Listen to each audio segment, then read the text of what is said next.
Hey, welcome back to another episode of Then We Eat. On this week's video, we'll be making an Italian chop sandwich. Okay, I'm not sure where you guys are. I can tell you right here, it's hot. It's really hot. And we live in Ontario, Canada, and it's incredibly humid. So when they say it's 100 degrees, it feels like 110 in Fahrenheit. We're well over 40 degrees. So we're looking for something cool, something that's not too heavy, so that we can try and make it through all this heat. Okay, so the first thing we're gonna do, we're gonna start with a little lettuce. I've got a bit of a mix here. I've got a little bit of romaine, and we've got a little bit of another type of lettuce that we had. So we're gonna chop this up. You want about 2 cups. It doesn't have to be perfectly chopped. Just give it a quick chop just to get things going here. Okay, so we just gave that a quick rough chop. Then we have a nice fresh tomato. We're just gonna cut that up into slices. So we'll just give that a quick chop like that. We'll put that aside like that. Okay, next thing up, I have some pepperoncini peppers. You can also use banana peppers. So we just want about 1/4 cup of these. So you probably want, I don't know, 4 or 5. Whatever you think is going to make up about 1/4 cup. So I'm just going to take the stem out. Okay, we need a cup more. That's not quite 1/4 cup. So we'll add a cup more here. I'm not going to worry about the seeds. Doesn't really matter. So we'll just give these a quick chop too. Nothing too much. We're going to chop everything anyway. So we'll just put that on there. Next, a little red onion. We'll do these in pretty thin strips. Again, you want about 1/4 cup. So as I said, about 1/4 cup. We'll do these reasonably thin.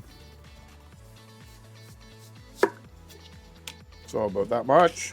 Just give that a quick slice and dice and throw it in our pile.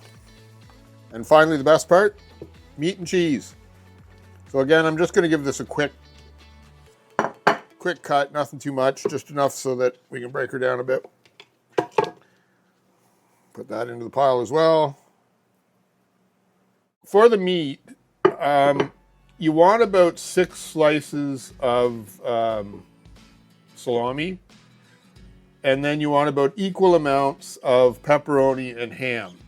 I say that because everything's different sizes. So what I've done, I've gone with 6 slices of this. There's about 12 slices of the pepperoni, and there's about 3 slices of this ham.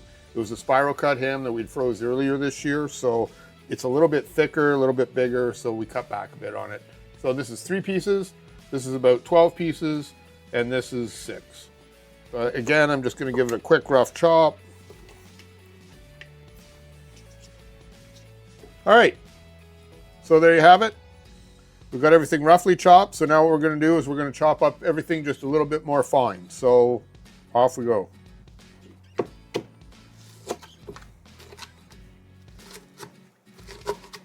Now I should point out, you can do this in a food processor. I just find that it's really easy to over mix it, I guess, overcut it, and it gets kind of pasty, so I prefer to cut it by hand.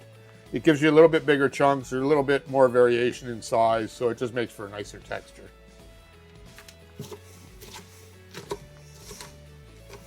Keep piling it back up again, give it a more chop.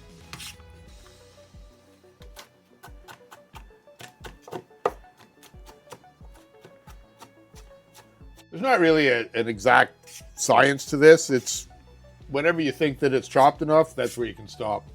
I'm gonna go just a tad more. I am going to chop it again after I add a little bit of the spices. Okay, I think I'm going to stop there. And we'll add in some spices and a couple of other ingredients, and then we'll give it another quick chop. Okay, so the first thing we're going to add is a tablespoon of Italian seasoning. It's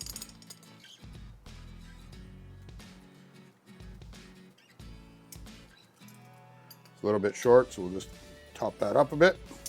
Little fresh cracked pepper.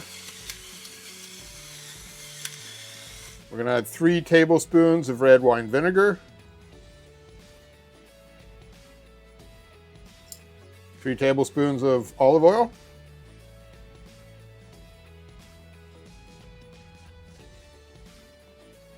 And finally, about 1/4 cup of mayonnaise.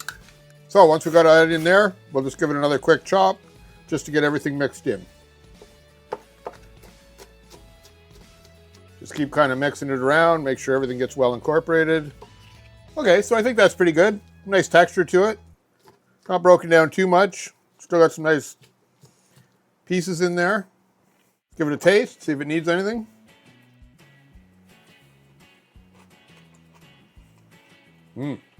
Damn, that's good. I think we're going to leave it right like that. It's very, very tasty.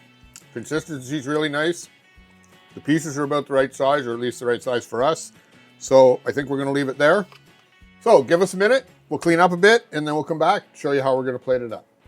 Okay, so I have a sub bun here. You could also use a hoagie. That's just as good. You can either slit it down the side, or in my case, what I'm going to do is I'm just going to put a V in the top.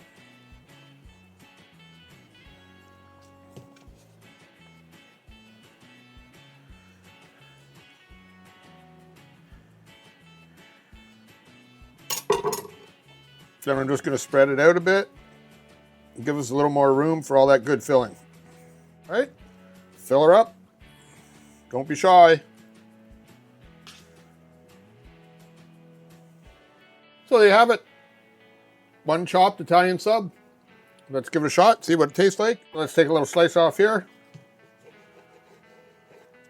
See what it's like. Say, very, very tasty.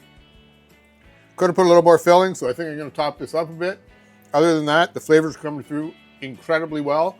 The peppers, the pepperoncinis have just a little bit of bite to them. If you're using banana peppers, remember they're going to be a little bit hotter. So other than that, Italian flavor comes through from the Italian seasoning.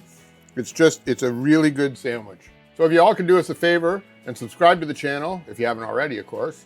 Like this video, share with all your friends, and don't forget to hit the notification bell so you're notified every time we upload a new video, which is every Friday. So, other thing, if you could do us a favor and down in the comments below, let us know where you're from and what's your favorite meal. And perhaps in the future, you might see us make it on Then We Eat. Hey, and don't forget, first we cook, then we eat. It's just so good.